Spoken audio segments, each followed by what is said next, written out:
하나님 말씀은 구약성경 에스겔 47장 12절입니다.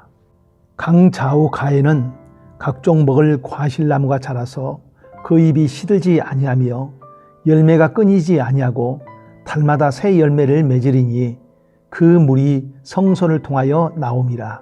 그 열매는 먹을만 하고 그 잎사귀는 약절에와 되리라.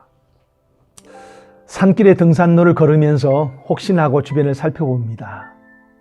좋은 버섯이 있지 않을까, 산삼 같은 것이 혹시 있지 않을까 하면서 살펴보지만은 여태껏 단 한 번도 본 일이 없습니다.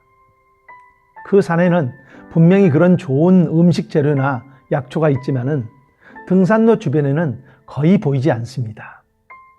그래서 약초 채취꾼이나 신만이들은 더 깊은 산속으로 들어갑니다. 남들의 발걸음이 닿지 않는 그런 깊숙한 곳까지 찾아가는 수고를 하였을 때에 남들이 얻지 못하는 특별한 것을 얻게 되죠.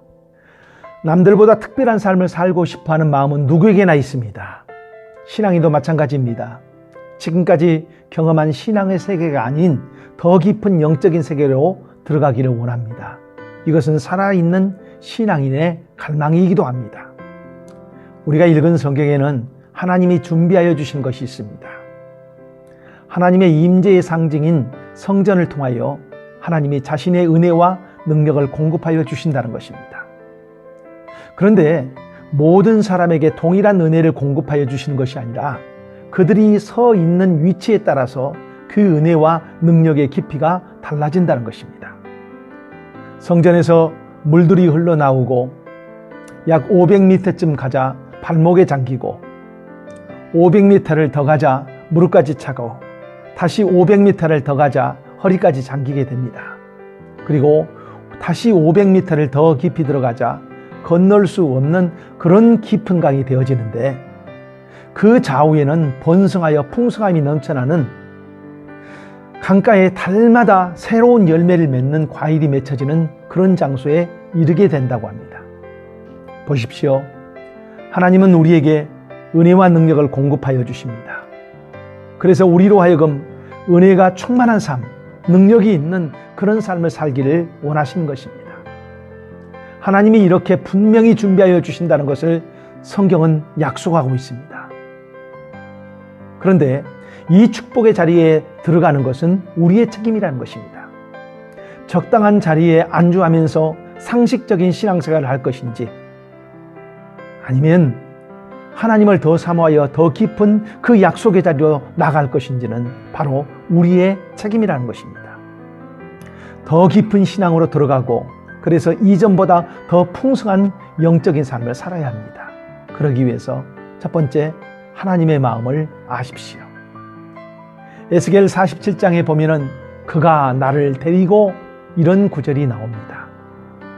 하나님이 우리를 그 자리에 머무는 정체된 신앙이 아니라 더 깊은 신앙, 하나님이 원하시는 그 자리까지 이르기를 원하신다는 것입니다. 때로는 우리 마음에 갈급함을 주시면서 때로는 주변 사람이나 사건을 통하여 나의 신앙의 모습을 보게 하면서 우리의 신앙이 살아있는 신앙으로 서게 되기를 원하십니다. 그 하나님의 마음을 알아야 합니다. 두 번째, 은혜와 능력을 사모하는 마음이 있어야 합니다. 사람의 마음은 아무리 기름진 것으로 채워져도 채울 수 없는 빈 공간이 있습니다. 이 장소는 하나님이 공급하신 것으로만 채워집니다. 우리가 이것을 알고 하나님의 은혜와 능력을 사모해야 합니다. 마음뿐이 아니라 실제로 하나님의 은혜와 능력이 있는 그 장소로 나와야 한다는 것입니다.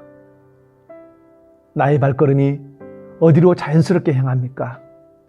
풍성한 장래를 보장받을 수 있는 그 사람은 그 발걸음이 은혜와 능력이 공급되는 하나님이 정해준 그 장소로 나옵니다. 신앙이 깊어질수록 삶의 현장에는 하나님의 깊고 풍성한 은혜를 경험하고 살 것입니다. 이런 아름다운 삶이 되기를 축복합니다. 기도하겠습니다. 하나님, 오늘 또 나의 마음이 우리를 향한 하나님의 마음의 소원을 알게 하여 주옵소서.